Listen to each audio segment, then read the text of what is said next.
Hello and welcome to News Now here on News Central Television. Let's take a look at our top stories for this hour. River State APC Caretaker Committee Chairman Tony Okocha rejects court judgment on his sack, heads to appeal court. Senegal Prime Minister Ousmane Sonko on first official visit to Mali seeks to mend ties with breakaway Sahel states. We'll be looking at Tanzanian authorities re-leaders opposition figures 24 hours after arrest. You get the stories here in a moment. Stay with us. Thanks for staying with us once again. Let's go straight to the stories by telling you that the Caretaker Committee of the All Progressives Congress, APC in River State, led by Chief Tony Okocha, has rejected the judgment delivered by Justice Sika H. Abrioku of the Rivers State High Court on Monday. The judgment was in response to a suit filed by Sam Etete Guang challenging the dissolution of the State Working Committee in River State due to alleged anti-party activities during the 2023 general election.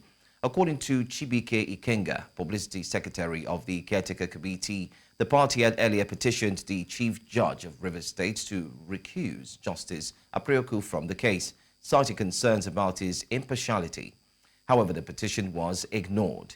Kinga stated that the matter was not a vacation case, but was adjourned and surprisingly brought back during the vacation period without any urgency or time constraint. The party is questioning the judge's decision to proceed with the case despite their objections. Earlier, we were joined on the news to discuss this by human rights lawyer Henry Ikene, and he had this to say concerning the issue. But I think in this one, it's about stating the law. I had actually followed the events that led to the action that was instituted with respect to the All Progressives Congress, the leadership of the All Progressives Congress in Rivers State, where I recall that there was elected, a set of elected members of the Rivers State All Progressives Congress to constitute the State Executive Committee.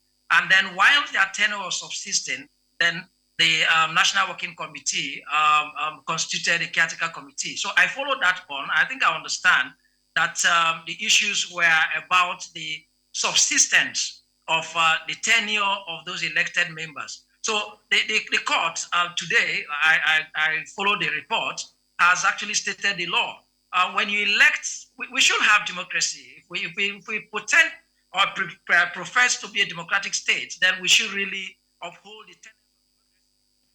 Reinstated Deputy Governor of Edo State, Philip Shaibu, has resumed office and directed his staff to follow suit. He issued a stern warning to banks, cautioning against conducting any transactions with the office of the Deputy Governor without his explicit consent, labeling such actions as illegal. In a video broadcast, Shaibu further mandated that any staff members who have not yet resumed work since his reinstatement must do so immediately or face consequences. To reiterate my dedication to serving the wonderful people of Edo State. My reinstatement as the Deputy Governor of Edo State is a testament to the divine grace of God Almighty and the steadfast prayer of all Nigerians, for which I am truly grateful. In recent weeks, the Federal High Court in Abuja reinstated me as the Deputy Governor of Edo State, acknowledging the illegality of the impeachment. Upon my arrival in Benin, a tragic event occurred as an assassination attempt was made on my life. Thankfully,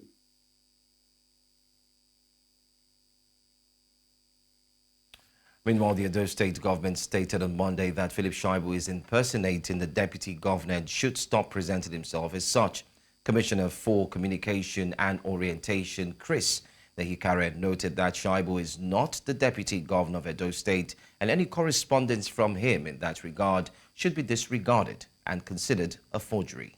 To a business-related story now, Nigerian refineries, including the Dangote refinery, have raised their domestic crude requirements for the second half of 2024 to 597,700 barrels per day from 483,000 barrels per day in the first half, the National Oil Regulator said, despite tight domestic supply.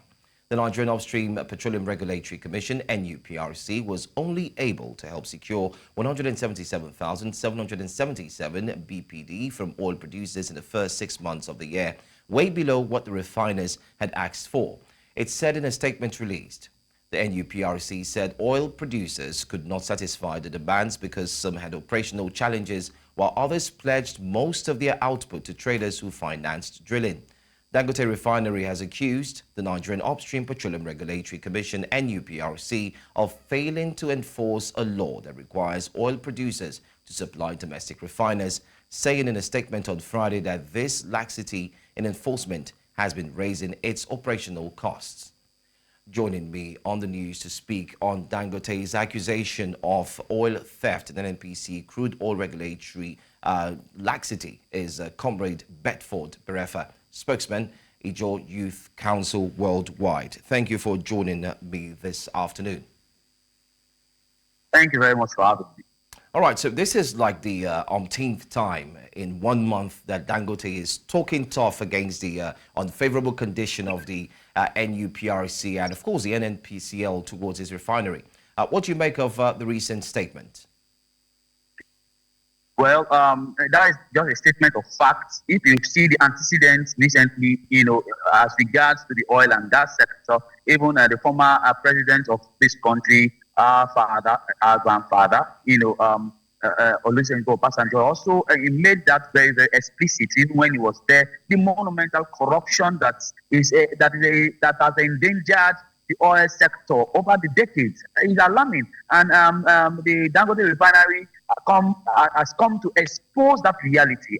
It bothers the fact that a local refinery is available in the country, yet with the huge amount of food production per day, you will see that the level of low supply to the Dangote refinery is crazy. It is a tale that shouldn't be said. It shouldn't be even come to the public space. It is quite saddening that the monumental corruption that has saddled the NNPC over the years. It is this time. It needs to end now. If not, the Nigerian state will go into oblivion, because that is the economic power that we have. And looking at that, we have local capacity to produce just one refinery. You can supply that refinery for over 6 months. You are supplying less than 50% of the demand of that establishment. It is quite appalling. And the youth, the Niger Delta Youth, the Ijaw Youth Council, particularly, is particular about this laxity over the years. We have been crying over the years,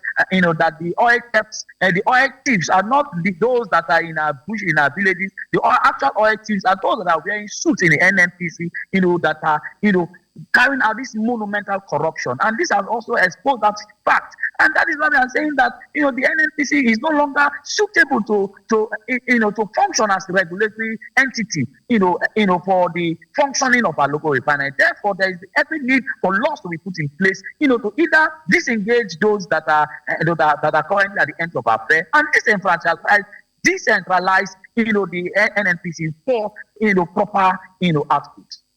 Well, let me just follow up with your statement. You talked about it being a monumental corruption and it needs to stop.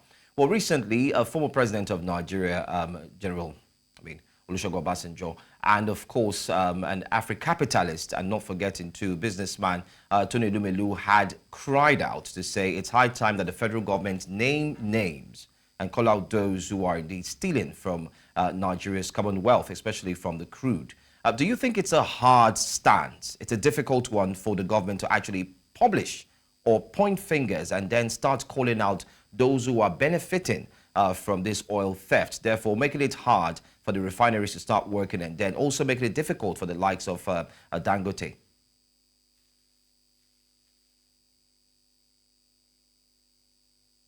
Are you there? All right, I hear you. Can you hear me? Yes, I can. Hello, I can hear you.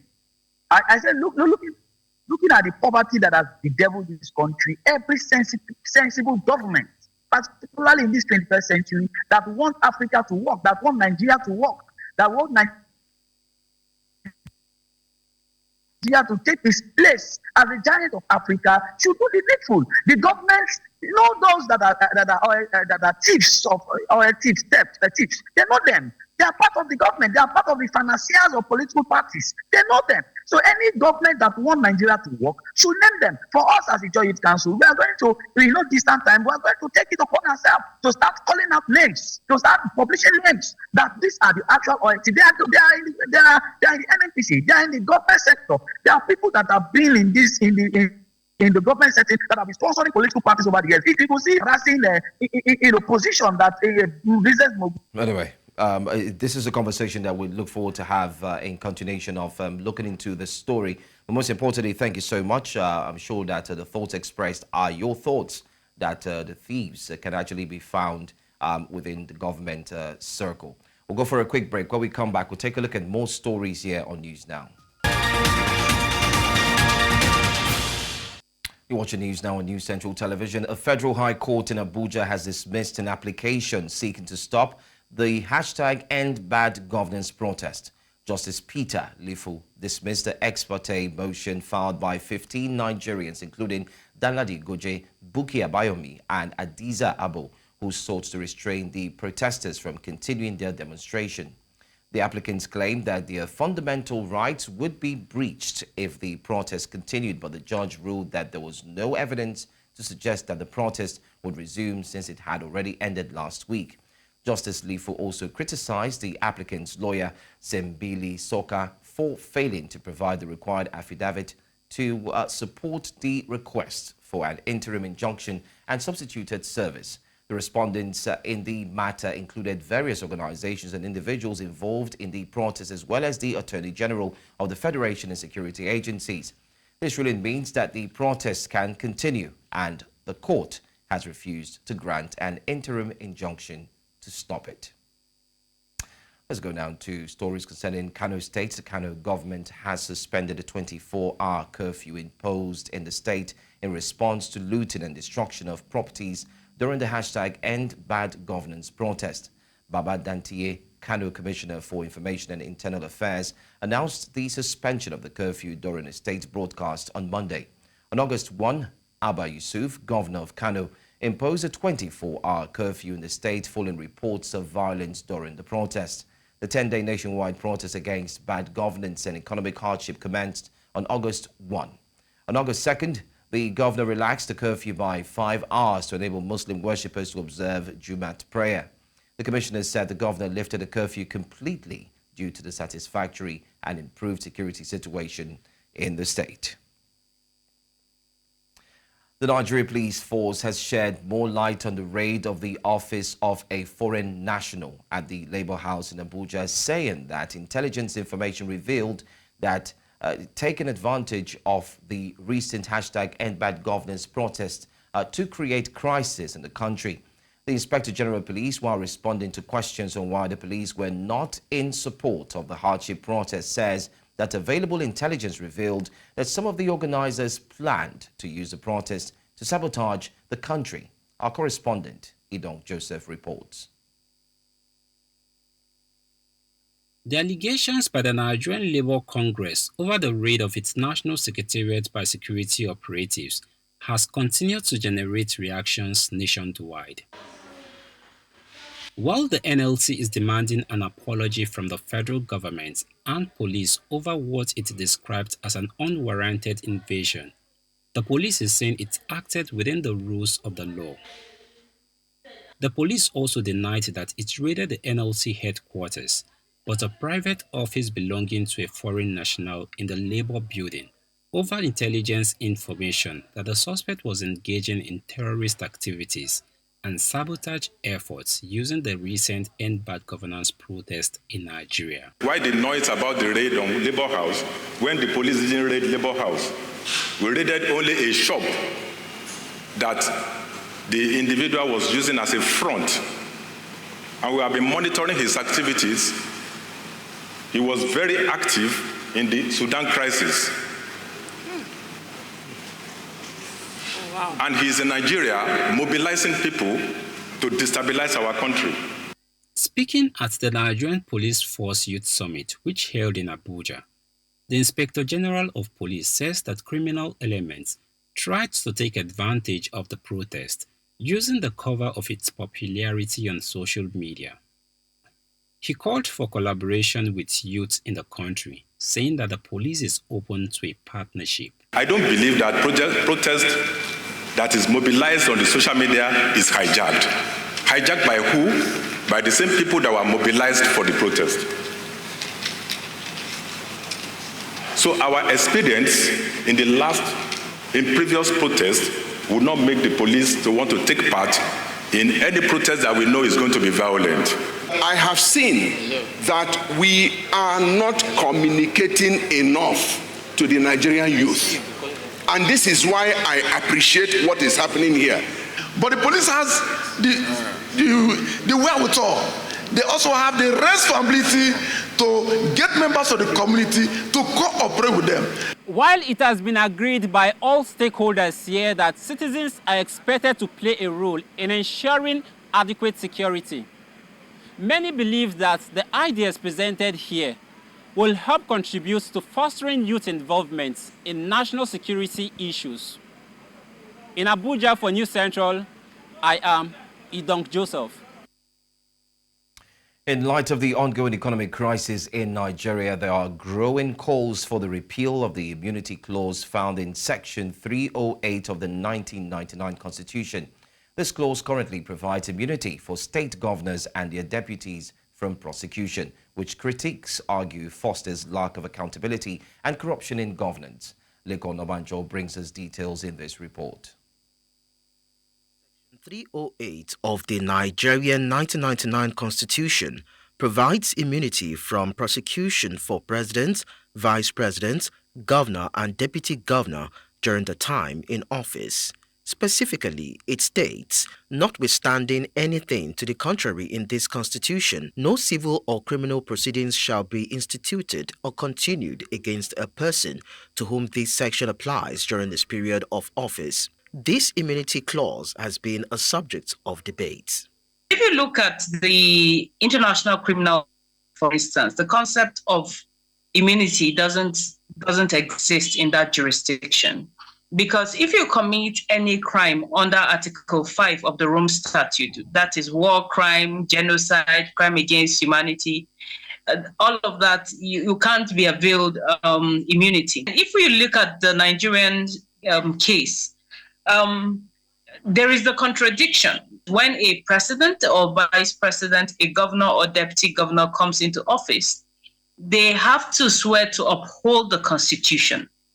Now, having sworn to uphold the Constitution, if they violate that same Constitution by committing crimes, why should the Constitution grant them immunity? Against what many Nigerians felt would have been a milestone in the anti-graft crusade, the Economic and Financial Crimes Commission, in a report dated May 5, 2024, denied releasing a list of 58 former governors said to be under investigation for allegedly misappropriating 2.187 trillion naira over 25 years.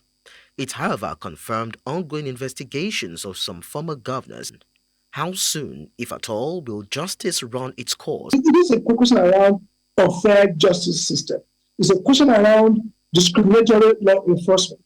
We are younger people for stealing Yahoo people, and whether you can see EFCC going after Yahoo. But how many times have EFCC commented this issue around Malta and the petroleum blending of fuel in Malta? In African states where there is a sit-tight syndrome, where you can have presidents who are there for many years, if a crime happens and they continue to pile up the crimes, even the witnesses may die before the time for the prosecution, or there will be so much that has overwhelmed the state such that the idea around prosecuting a certain crime will be discarded because of the many issues that need to be dealt with.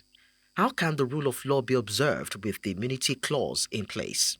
Immunity does not protect against investigation.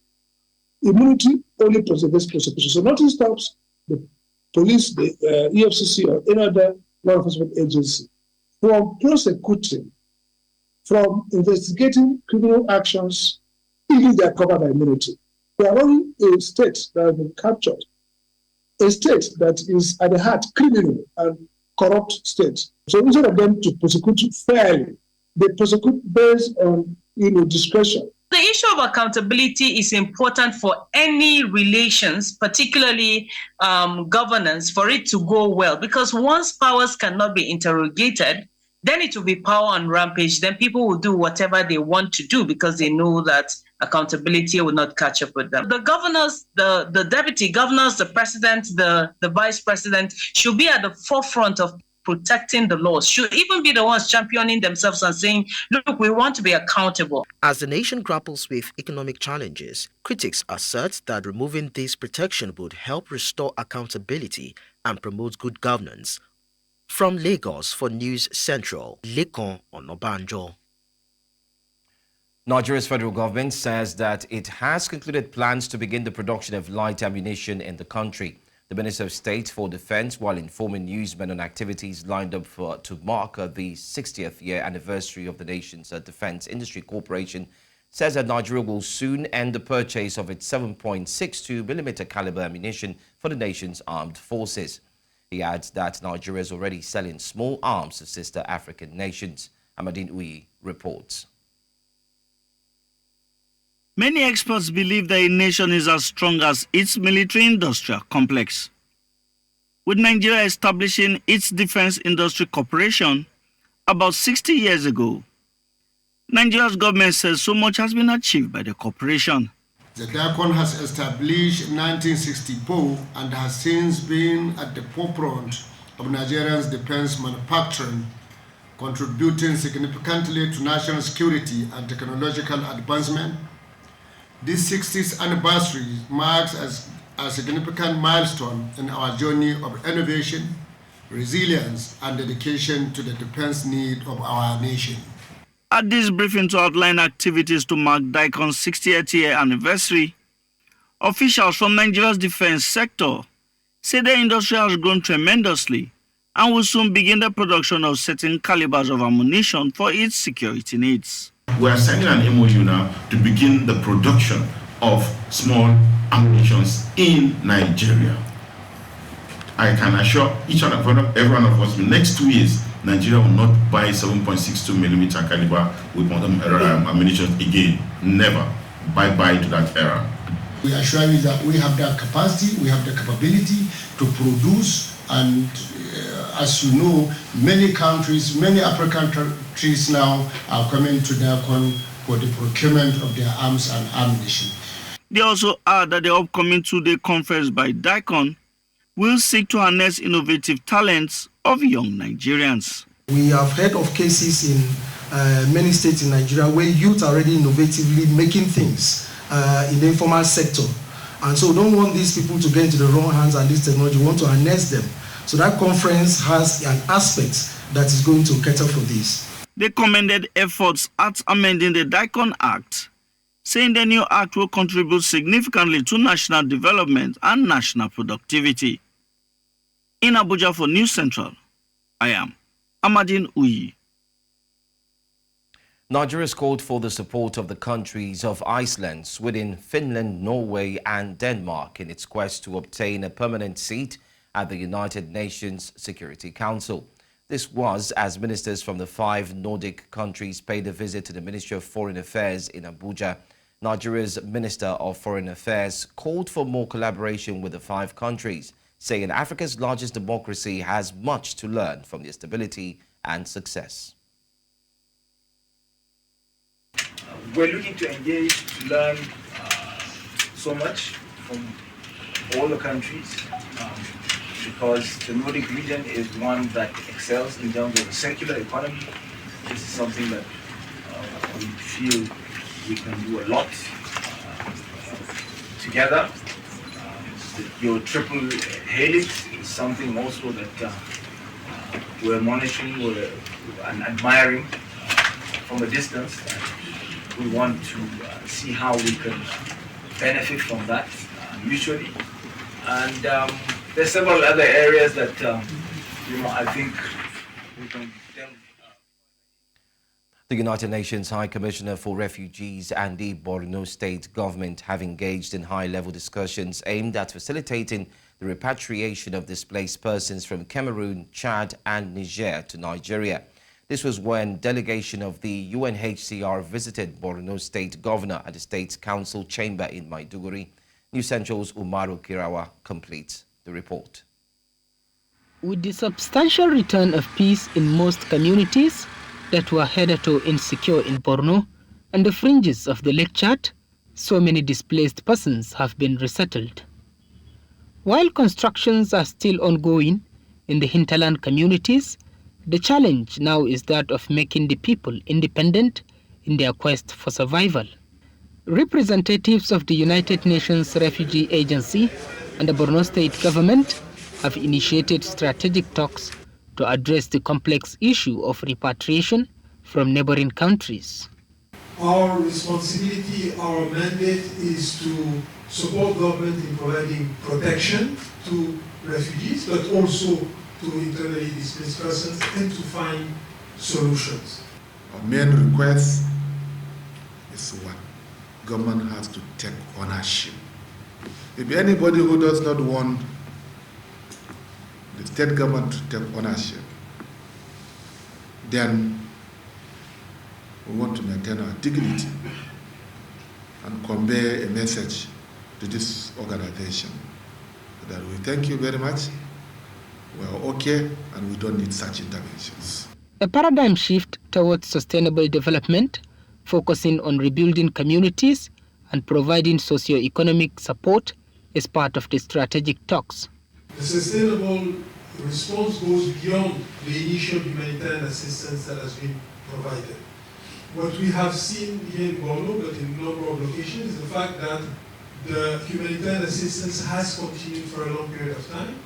And because of all the crises that are occurring around the world, we have seen less and less, and we have been able to mobilize less and less of these humanitarian resources, and that has had an impact on populations. And we have resolved all issues that henceforth we shall work together in synergy.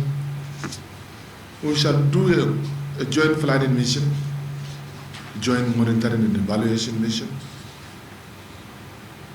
so that we shall have value for money on what UNHCR is doing. This comprehensive strategy aims to not only facilitate a smooth return, but also to support lasting stability and self-sufficiency for the affected populations. In Maiduguri for News Central, Umaru Kirawa. Earlier we were joined to discuss this. Dr. Musa Ousmane, a communications expert, shed more light on his own thoughts. Saying it's not just about repatriating these refugees, bringing them back and then keeping them there, no, but providing opportunities for them to pick up their livelihood in terms of, because most of them were actually fishermen and subsistence agriculturists. So the objective is not just to bring them back, but to bring them back, restore their livelihood so that they can eke out a living through what they know how to do best in terms of fishing, in terms of animal husbandry and agriculture. So that in a way, it will help to sustain the development process within the communities. It's not only about bringing them back to rebuild communities and then settling them, but what will they do after they have been resettled? That is the fundamental question. And I think that's what the governor is alluding to in terms of. Coming up next here on News Now, Tanzanian opposition leader Tundu Lissu regains freedom hours after arrest.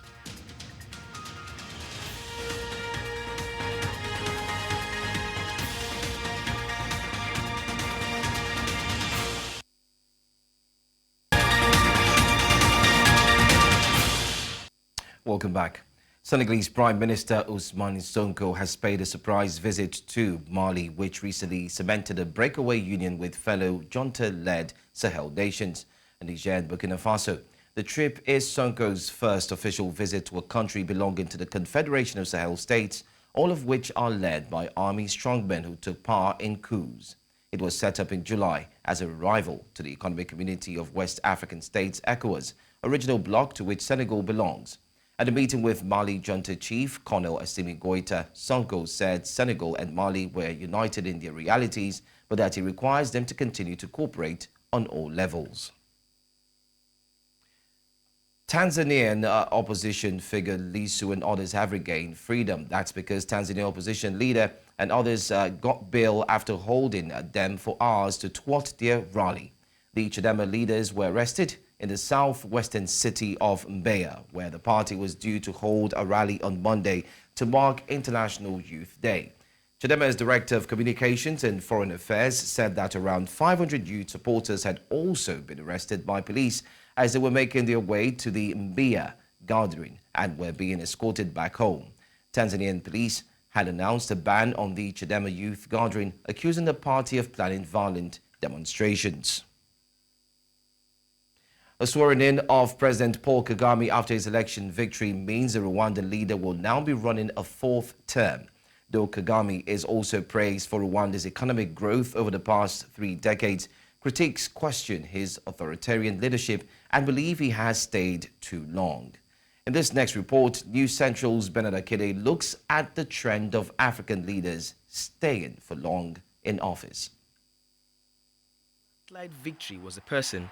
Rwanda's President Paul Kagame would be it.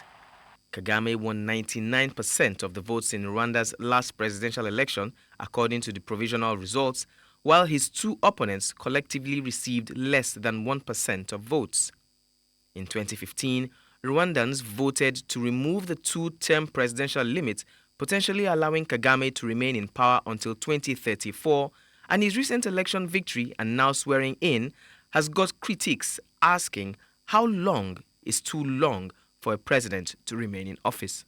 In this century, it is not really nice for leaders to consistently and persistently remain in power, and so I hope that Paul Kagame will not go the same way like other countries, in Africa, where the leaders have been there for more than 35 years, for more than some up to 40 years. Some of the longest-serving African leaders include Theodore Obiang, who has ruled for 45 years, Paul Biya, 42 years, Yoweri Museveni, 38 years, amongst others.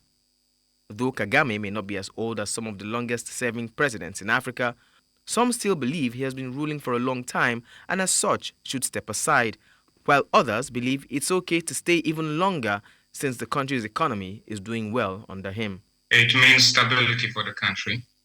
And it also means that Rwandans value the current trajectory, that they want to preserve the gains they have made, and that they trust the government to continue on this path of transformation with renewed vigor. The challenge of sit-tight presidency or permanent presidency, in Africa has not been a very good story for we Africans. And so I don't think I will prefer a president who will stay for too long, like the countries you have mentioned. I think it is better to leave when the ovation is still loudest. The argument further continues that if there are age limits for the likes of judges, professors and soldiers, etc., shouldn't there be age limits for presidents as well? If you feel, in terms of your biological makeup, in terms of your psychology and everything, you're okay, then what's wrong with that? These are things we should be looking at. But the thing is that if you look at a president or someone who is contesting and you find out that psychologically the person is not fit, biologically the person is not fit, then I think that is the only time that the discrimination should start from the party. The conversation of age limit for presidents goes beyond the shores of Africa. 82-year-old Joe Biden, who recently pulled out of America's presidential race, and 78-year-old Donald Trump are the 2 oldest candidates the nation has seen, and some say this is a cause for concern. Maybe someday there could be a globally accepted age limit for presidents, or maybe not. In Lagos for News Central, I'm Bernard Akede. African leaders will be meeting in the Chinese province of Hunan in September to deliberate on fostering close and mutually beneficial economic relationship with China. The meeting, which falls under the Forum on China-Africa Cooperation, is organized by the China-Africa Economic and Trade Council. A team of Nigerian journalists visited the headquarters of the council in Hunan, China. We have more on this report. The team was received by some top officials of the council before the delegation was led to the exhibition hall that traces development of the relationship between China and Africa. Hunan province, with a population of about 70 million, is located in central China. Its trade with Africa grew with 23.1% in 2022 to 55.67 billion yuan, an equivalent of $7.8 billion in 2023. Chairman of the China-Africa Economic and Trade Promotion Council says the purpose is to create a community of shared future for mankind. General proposal for establishing the China-Africa Economic and Trade In-Depth Cooperation Pilot Zone is part of the China's promoting the community with a shared future for mankind. This is part of this initiative. And because economic and trade cooperation serves as a fundamental benchmark or fundamental thing for boosting the bilateral cooperation of countries. And under the community with a shared future for mankind, it will not only boost the economic development of African countries, but also will improve the livelihood of the African people. He highlighted that China is committed to supporting African countries more in the manufacturing sector, an area it holds high comparative advantage over the nations. The manufacturing industry is not well functioned or well developed in African countries, and you want to create more jobs, you want to do the local production. So these issues has already occurred during the bilateral cooperation, and we hope under the guidance of the general proposal, we can solve these issues for boosting more efficient economic and trade cooperation. A member of the delegation raised a concern on the trade bottleneck between Africa and China, as transactions cannot be completed without a currency broker, which the US dollar has become. In response, Mr. Xiangping explained that the currency swap deal between Nigeria and China, signed in 2018, is still being considered for implementation after initial delay due to poor understanding of the value. Now this meeting has ended. Next is the Forum on China-Africa Cooperation, holding in September. Leaders of the 54 countries in Africa are expected to converge on Hunan to deliberate on enhancing the shared value of the blocs. You're watching news now. We'll go for a break. When we come back, we have more stories.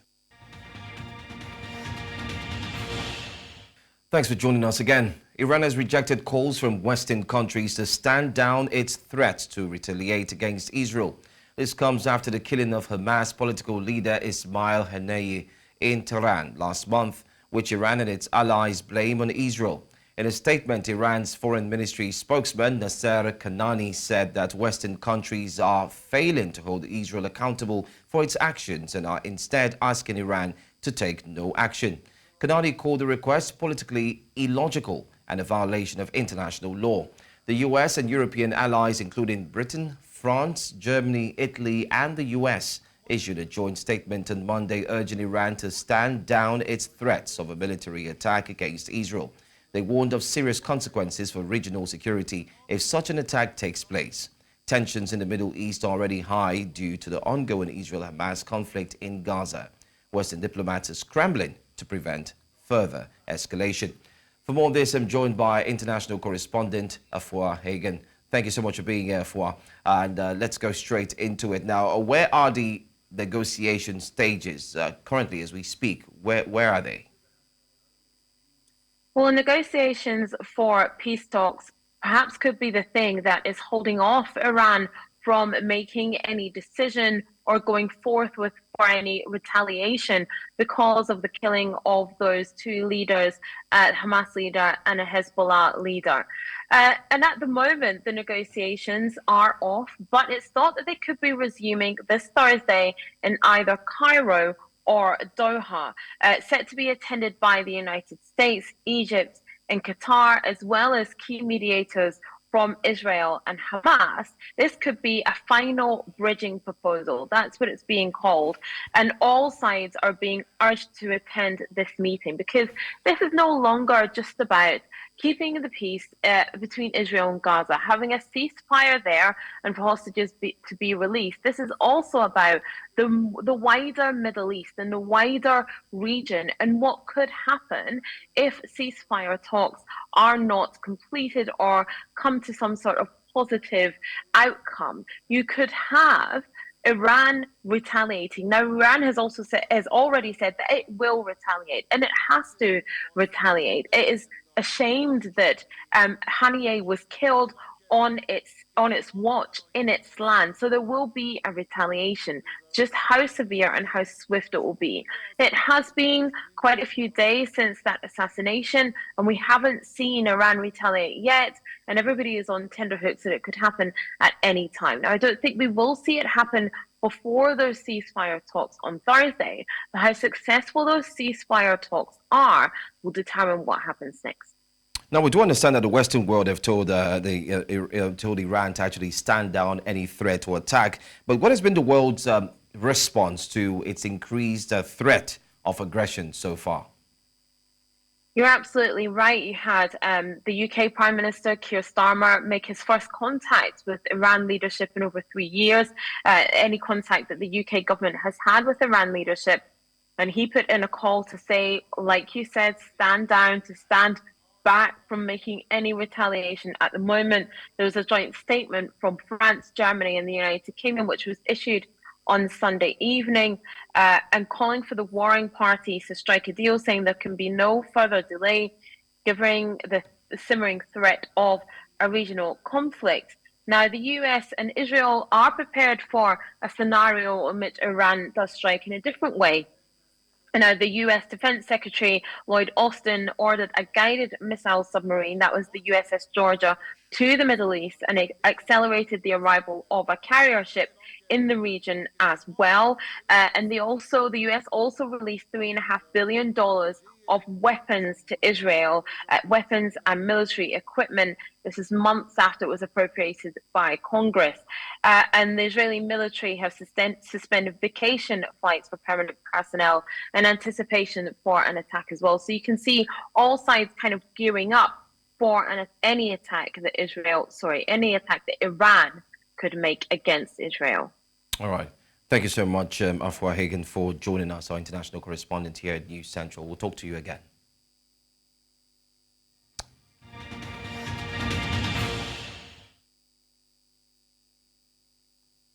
The Federal Competition and Consumer Protection Commission, FCCPC, has announced plans to engage market leaders and key players in the supply chain to combat the growing issue of exploitative pricing of consumer goods across Nigeria. The executive chairman and CEO of the commission, Tunji Bello, highlighted the impact of the exchange rate on the naira, noted that prices for both imported and locally produced goods are often unjustifiably high. The statement said the problem is especially pronounced in the retail sector, where certain market associations have been implicated in price fixing, resulting in unfair costs for consumers.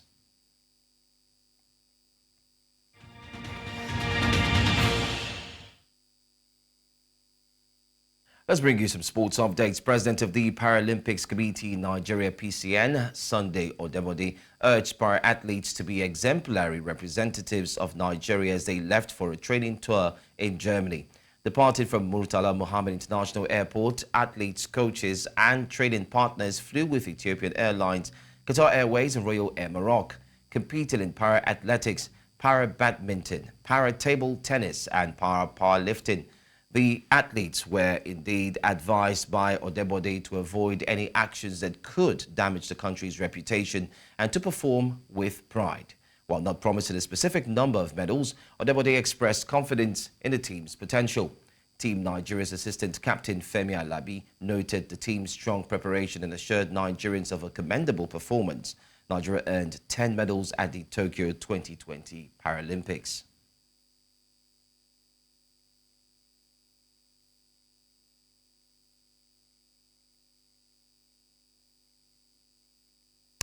And that's the news we have for you especially for this hour. But before we go, let's take a look at some of the major stories. River State APC Caretaker Committee Chairman Tony Okocha rejects court judgment on his sack, heads straight to the appeal court. Senegal Prime Minister Ousmane Sonko on first official visit to Mali seeks to mend ties with breakaway Sahel states. And we also told you that Tanzanian authorities have indeed released leaders of opposition figures 24 hours after arrests. You can send in your eyewitness reports to the WhatsApp number on the screen. And don't forget to also follow us on all socials. We are at News Central TV. You can also watch us live on DSTV channel 422, Star Times channel 274, Avo TV, and you can stream live on Facebook and on YouTube. I'm Joe Hanson, thanking you for watching. Good afternoon.